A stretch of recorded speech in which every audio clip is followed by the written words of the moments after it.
Alors, qui est cette jeune fille? C'est en fait une princesse éthiopienne, la princesse Andromède, la fille du roi Siphus et de la reine Cassiopée, et elle est victime d'une malédiction.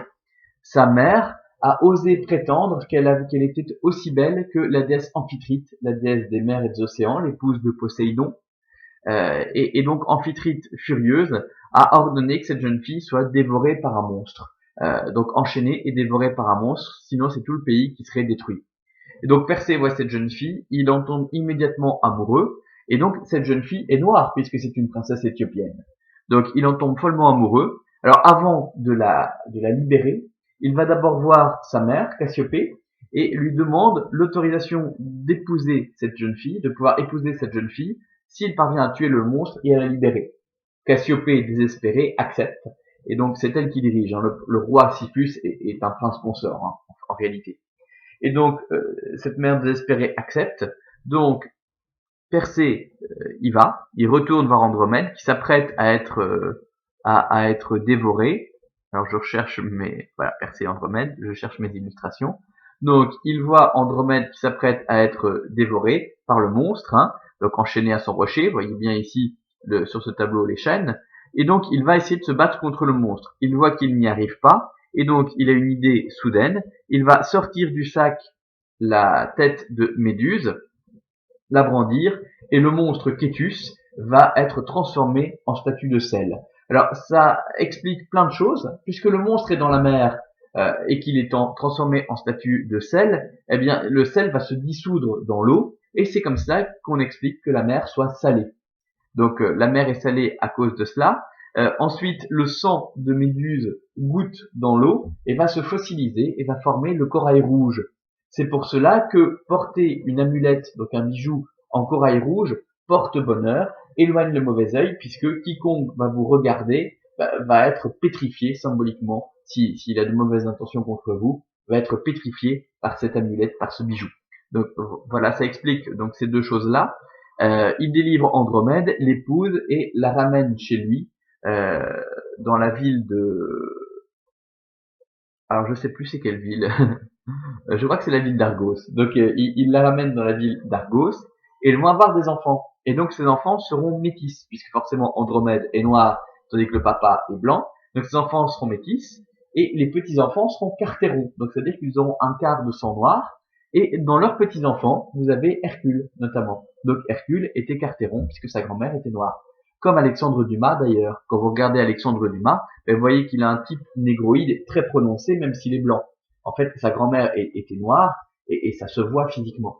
Alors, quand vous regardez les tableaux qui représentent Andromède, Andromède est toujours blanche dans les tableaux anciens. Pour quelle raison? Eh bien parce que vous avez deux versions de la légende. Est-ce qu'Andromède était noire ou est-ce qu'elle était blanche? Selon certaines versions, donc celle de Vide par exemple, il vous dit que c'est une princesse noire. Selon d'autres versions de la légende, elle est blanche. Alors comment ça se fait? Ce qui est certain, c'est que ses parents sont noirs, puisque c'est le roi et la reine d'un royaume en Éthiopie. Euh, Selon une version de la légende, Andromède serait blanche parce qu'en fait, dans la chambre à coucher nuptiale, donc pour la nuit de noces, euh, pendant que son mari s'affairait sur elle, la reine Cassiopée admirait les peintures du plafond qui représentaient les amours d'Aphrodite, donc Vénus chez les Romains, et de Mars. Bon, faut croire que le monsieur n'est pas très très doué, puisque elle admire les peintures du plafond au lieu de s'occuper de ce que lui fait son mari, mais bon. Donc elle admire les peintures du plafond, et est tellement stupéfaite par la beauté de Vénus, d'Aphrodite, que le bébé aura les traits d'Aphrodite. Et donc quand elle naît, elle accouche d'un bébé blanc, qui sera d'une petite fille, qui sera aussi belle plus tard que la déesse Aphrodite, qui ressemblera comme deux gouttes d'eau à la représentation d'Aphrodite sur ses peintures murales. Voilà. Alors, que nous indique la légende? Toute légende a un fond de vérité. Donc, probablement qu'à un moment donné, on a le couple royal d'Éthiopie qui a donné naissance à un enfant albinos. Et que ça a beaucoup frappé les esprits. Dans certaines régions d'Afrique, avoir un enfant albinos porte bonheur. Dans d'autres régions d'Afrique, ça porte malheur.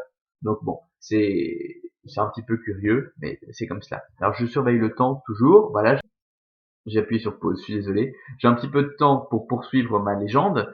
Euh, Donc, comme nous l'indique cette histoire, c'est très intéressant parce que ça nous montre que l'Éthiopie euh, avait certaines régions qui avaient atteint un degré de civilisation comparable à la civilisation grecque, puisque vous voyez là on parle d'un palais avec des peintures au plafond, des peintures murales, donc c'était une civilisation qui était très avancée.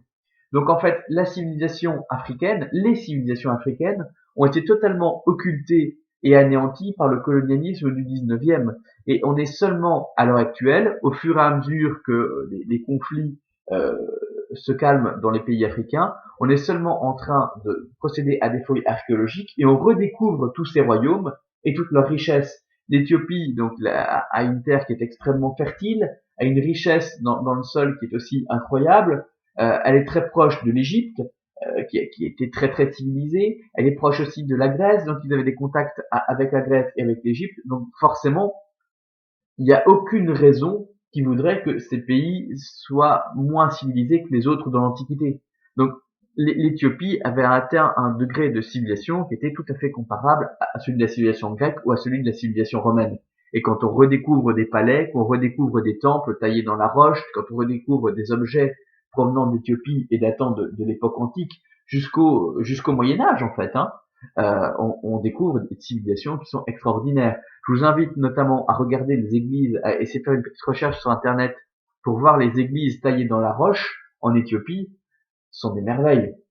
Et c'est quelque chose qui est totalement inconnu. Donc ça ne viendrait pas à l'idée aux gens à l'heure actuelle de dire bah tiens, je vais aller en vacances en Afrique pour voir toutes les ruines archéologiques qu'on peut trouver, tous les sites archéologiques qu'on peut trouver, les musées, etc. Alors qu'en fait, les pays africains sont extrêmement riches de ce passé-là aussi.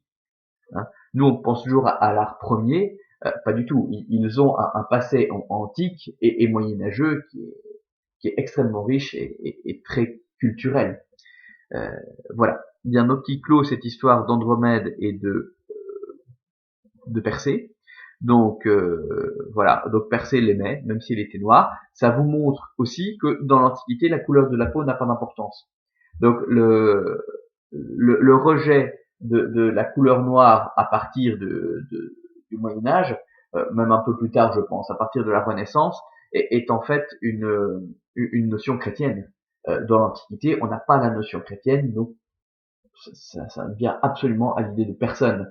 Alors d'où ça vient cette notion chrétienne du noir qui doit être rejetée? Ça vient en fait de la chute des anges. Donc quand les anges sont déchus, Dieu les fait tomber sur terre, ils perdent leur plume en tombant et ils deviennent laids et leur peau devient noire. Et donc c'est de ce petit détail dans l'Ancien Testament qu'est née cette notion de noir qui était mal, alors qu'en fait dans l'Antiquité pas du tout.